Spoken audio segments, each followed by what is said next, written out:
Rajshahi medical college হাসপাতালে গত ২৪ ঘন্টায় হামের উপসর্গ নিয়ে আরও এক রোগীর মৃত্যু হয়েছে। নতুন করে ভর্তি হয়েছে ৯ জন।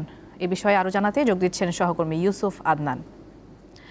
আদনান, রাজশাহীতে হাম আক্রান্তে মৃত্যুর সংখ্যা কেমন জানাবেন এবং টিকা কার্যক্রম চলছে কিনা সেটিও জানাবেন।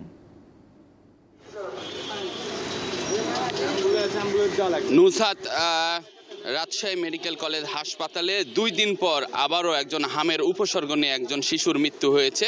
এই মুহূর্তে আমি রয়েছি রাজশাহী মেডিকেল কলেজ হাসপাতালের সামনে।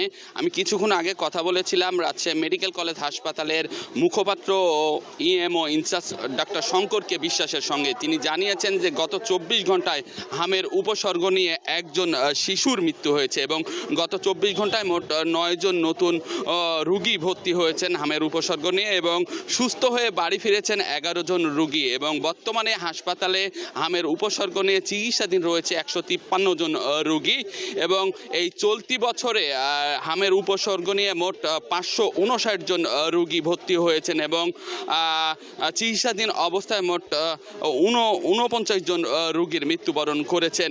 নুসরাত, একটি বিষয় যদি জানিয়ে রাখি যে রাজশাহী মেডিকেল কলেজ হাসপাতাল উত্তরবঙ্গের মধ্যে সবচেয়ে একটি বড় হাসপাতাল। এই হাসপাতালে রাজশাহী বিভাগের ছাড়াও খুলনার, কুষ্টিয়া ও মেহেরপুর জেলার এবং ঢাকার রাজবাড়ী এবং ফরিদপুর জেলার হামে আক্রান্ত রোগীগুলো আসলে ভর্তি হচ্ছেন এবং চিকিৎসা নিচ্ছেন এবং হাসপাতাল কর্তৃপক্ষ হামের উপসর্গ বৃদ্ধি পাওয়ায় একটি আলাদা আইসোলেশন ওয়ার্ড তৈরি করেছেন। ৪০ শয্যা বিশিষ্ট এই ওয়ার্ডে আসলে চিকিৎসা নিচ্ছেন। আসলে এই ছিল আমার কাছে রাজশাহী থেকে হামের সর্বশেষ খবর। নুসরাত। দর্শক, রাজশাহীতে হামের সর্বশেষ পরিস্থিতি নিয়ে যুক্ত ছিলেন সহকর্মী ইউসুফ আদনান। আপনাকে ধন্যবাদ।